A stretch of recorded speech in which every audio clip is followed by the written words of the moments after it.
Morning साथीहरू, हजुरहरूको दिनको सुरुवात चाहिँ कसरी भयो? मेरो दिनको सुरुवात चाहिँ आज मरिच पानीबाट हुँदैछ। म चाहिँ सुरुमा प्राय मरिच पानी नै खान्छु, कहिलेकाहीँ खान मन लाग्यो भने चाहिँ दुध चिया खान्छु।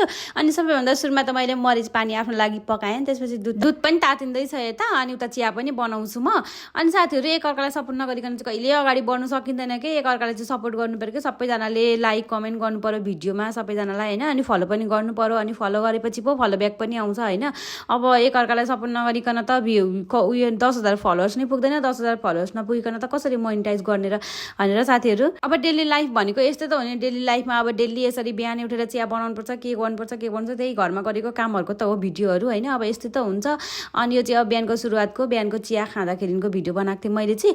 अब भिडियोमा चाहिँ भ्युज नै पुग्दैन कि, भ्युज पनि पुग्दैन, अनि 10,000 फलोवर्स पनि पुग्दैन। त्यही 3200मा अड्केर बसेको छ क्या मेरो चाहिँ फलोवर्स, एउटा बढ्दैन पनि। त्यही भएर साथीहरू एकअर्कालाई चाहिँ सपोर्ट गरौँ क्या एकदम धेरै। हजुरहरूले पनि मलाई फलो गर्नुहोस्, म पनि फलो ब्याक गर्छु, लाइक कमेन्ट गर्नुहोस्, म पनि लाइक कमेन्ट गर्छु भन्दै आजको मेरो दिनको सुरुवात चाहिँ यस्तै भयो। मैले सुरुमा चिया बनाएँ, अनि त्यसपछि चिया यति राम्रो भ्यू हेर्दै मैले चाहिँ आफ्नो चिया पनि पिएँ। अनि आजको मेरो दिनको सुरुवात चाहिँ यस्तै भयो। Thank you for watching. Follow गर्न नबिर्सनु होला। Bye by.